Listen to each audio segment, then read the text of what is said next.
Time for us to check in with Chris Dimakos. He's our CJAD 800 legal contributor. And this time around, something a little bit different. And I actually really like this angle. So there's been so much talk, of course, about Jimmy Kimmel coming back last night, 3 days later, I guess, after the whole situation where he did his monologue the other day, talking about Charlie Kirk. And, of course, everyone from the president to the head of the FCC weighed in.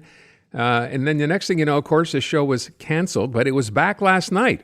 So I want you to hear just a very small part of the opening monologue, and then we'll get into this. I want to thank the people who don't support my show and what I believe, but support my right to share those beliefs anyway. Okay.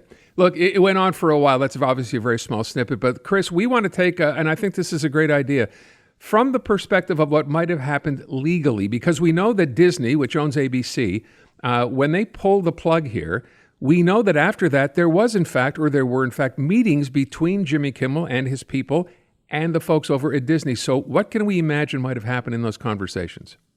Right. And before we even begin, just to set the framework here, because many people I've heard opinions, free speech obviously was a main part of what Jimmy Kimmel's monologue implicated. And whenever you have a government entity that's involved, well, then free speech and restrictions on free speech can be a legal issue, not when it's two private entities. Now, I'm not saying that just because Disney was involved in pulling him off, that there might have not been an implication from a government entity, like you mentioned FCC, you mentioned Trump, you mentioned the administration. That can all come into play. But the mere act of Disney pulling Jimmy Kimmel off the air for 3 days, that's an employer who decided to pull them off. And Jimmy Kimmel, without a doubt in my mind, met with his lawyers, and they discussed, hey, what are our options here? We have potential recourse against Disney for an employment breach in our contract. Can we potentially have a lawsuit against the government for restricting my free speech by indirectly maybe lobbying Disney, maybe lobbying ABC to do these things? So these are all conversations that Jimmy Kimmel had with his lawyers. And after hearing the monologue, although I think it was well done, it was very clear to me that lawyers had a lot to do with that monologue as much as any speechwriter did that worked on his cast. Because if you notice, there are certain points in that monologue where he either addressed something or maybe didn't come out and take a concrete position on it. And I think it's because his lawyers advised him, hey, it's in your best interest to say this instead of maybe going to this point here. So that being said, just to give you an overview, there's no question in my mind that Jimmy Kimmel talked to his lawyers more than anyone in almost those past 3 days.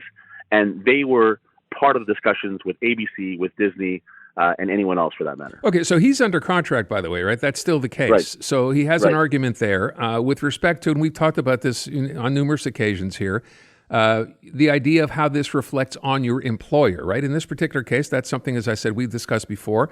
Obviously, the employer here, Disney, ABC, they heard the backlash, they saw it, they felt it. So what was that conversation like, do you think, when it came time to say, look, we're going to have you back because we see all the backlash, right, from people canceling subscriptions or picketing in front of ABC. What would that have been like, do you imagine, in that boardroom? Right. So what I think happened was, I think Disney, if I was working with Disney and I represented Disney and ABC, my conversations would be something to the effect of, you know, Jimmy, it's not so much what you said, because what you said was you made a joke about the president, and you made, you know, that's fine. It goes without saying, that's part of your platform. But it's maybe more a case of what wasn't said. You know, maybe they wanted to hear more of an explicit, this is Disney talking, more of an explicit condemnation of violence. You know, maybe they want a little more of that because possibly you'd have sponsors who were not happy with that. But that being said, I think it was more a question of, hey, look, we're in a very critical time right now. It's highly politicized.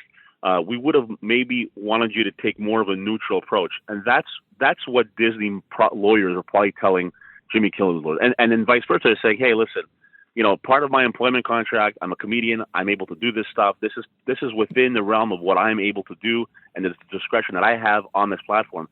Nothing to do with free speech, because again, free speech needs to involve a government that's restricted. So you and your employer, you can't allege, hey, my rights to free speech are being violated. And that's a misconception that I see everywhere from all reports. They're talking about how, free speech, and Jimmy Kimmel was angry about free speech with Disney. That's not legally sound.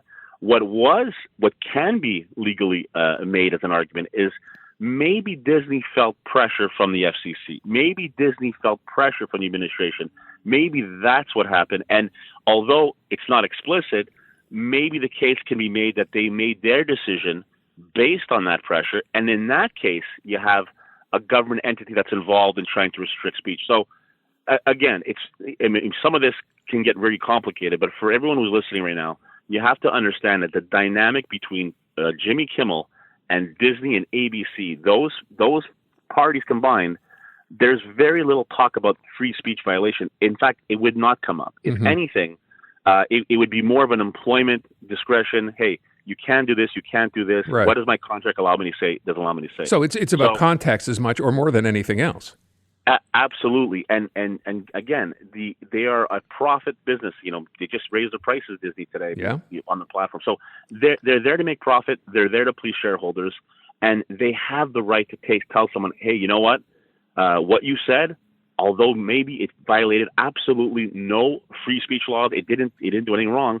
It just discouraged a lot of our subscribers to move on, and we don't want that. We want them to come. We want as many people as possible on the platform. So that's what Disney can tell Jimmy. And when I heard about his monologue, when I read it, what I believe his lawyers were telling him was, listen, you have to go and retouch some of that stuff. Maybe you want to acknowledge, the tragedy, and maybe you want to reach out and to the other side, people who might be slightly more in the middle. But at the same time, you definitely want to spend a lot of time talking about free speech, because it's almost like you're having that narrative that's saying, hey, government, hey, FCC, don't get involved with this stuff. This should never be the instance. You shouldn't be commenting on this. You shouldn't be lobbying and telling us we're going to have a difficult time with licenses. That's not where we want our country to be. So I think he spent the majority of the time talking about free speech. And I think that was in anticipation of what maybe lies ahead in terms of the relationship between Disney and ABC and the FCC. Yeah. And I think that there was some groundwork laid there from a legal perspective that I noticed you probably came from his lawyers as much as it did from him. Just as a last question, because we got to wrap up, one of the things that was talked about a lot was this idea of him actually making an apology, which he did in fact not make last night, right? He said, I didn't intend something, but he didn't apologize. Do you think that had come up? I definitely think it came up, and I definitely think his lawyer says, don't apologize, because if you apologize, it's an admission.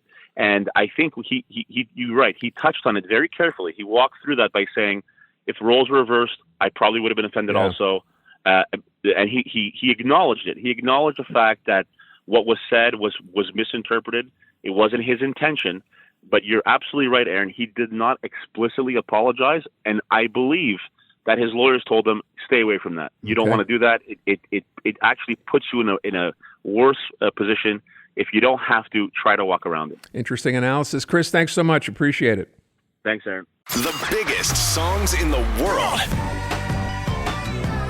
You've heard them countless times. Now, learn the details of how they came to be.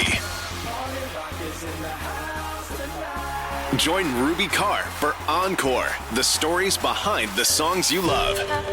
New interviews and newly unearthed archive footage make for a fascinating weekly deep dive. Stream Encore, the stories behind the songs you love on iHeartRadio or wherever you get your podcasts.